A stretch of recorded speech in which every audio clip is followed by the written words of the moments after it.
Matt Ducey. Question be now put. Sorry, Mr. Ducey has the call, and I'd like to hear what he's saying. Mr. Chair, I move the question be now put. The Honourable Phil Goff. Thank you very much, Mr. Chairman.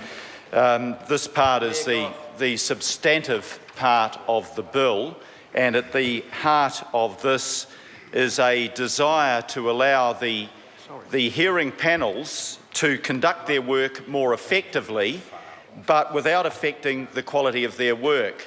Now, the opposition, Mr. Chairman, supports this, but we are tested in our support for it when we have a minister in the chair or successive ministers in the chair that don't answer questions that have been genuinely put.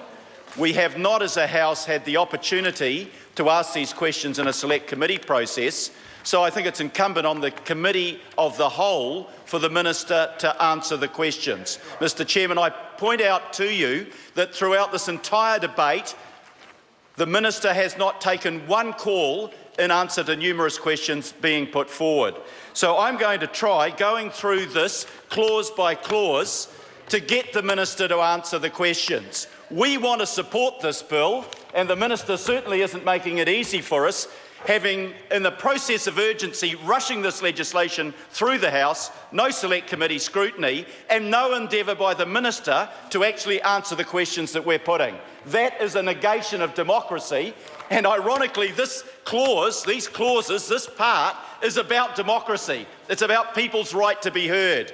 And if people want to be heard, they also want their questions answered. So I say, Mr. Chair, to you, we want the Minister to have the chance and to take that chance to answer the questions. Now, the first thing in Clause 4 is about reducing the size of the quorum. It's going from 3 to 2. Now, I had imagined that this reduction was to deal with exceptional circumstances when 2 or 3 panels might be sitting concurrently. But I'm starting to get the sense, sir, that this will be the norm. So my first question to the Minister is, will the norm for these hearing panels, 5,000 submissions to be heard from January next year, will the norm be 2 members or 3? In exceptional circumstances, I'm prepared to go along with there being 2, but I'm concerned if that will be the norm. And I also believe that Ron Mark deserves to have his question asked more than an hour and a half ago answered. If you've got 2 members and therefore you don't have a majority on the committee and there's a division on the committee, how is the decision reached by the panel? If you've got 2 members and neither is the chair, how do you decide who is the chair? These are practical questions, Minister, and this House, the New Zealand public and particularly Aucklanders, have the right to have answers to those questions. They are not time-wasting questions. They go to the heart of the effectiveness of the changes that we're debating. And remember, Mr. Chair, we are debating half of this bill because we are correcting mistakes made in previous legislation that has been rushed through. And here we are again, rushing through legislation, no examination, no answers from the Minister and the Chair, and no answers from the officials in the room through the Minister. Secondly, Mr. Speaker, I want to address Clause 5.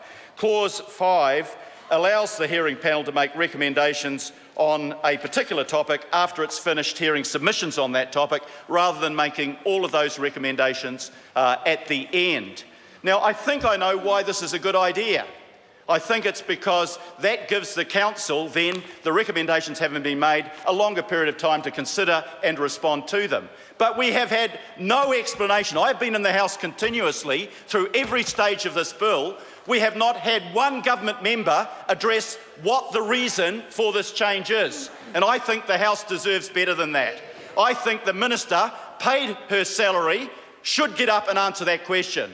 I think it's an insult to the House, actually, that neither minister that can answer the questions has been in the House for any part of the debate. This is Nick Smith's bill. He has not been here to answer the questions. We could have had one of the other ministers. We could have had the Minister of Local Government here. This House is being treated with absolute contempt when the minister sits there dumbly and does not answer questions genuinely put.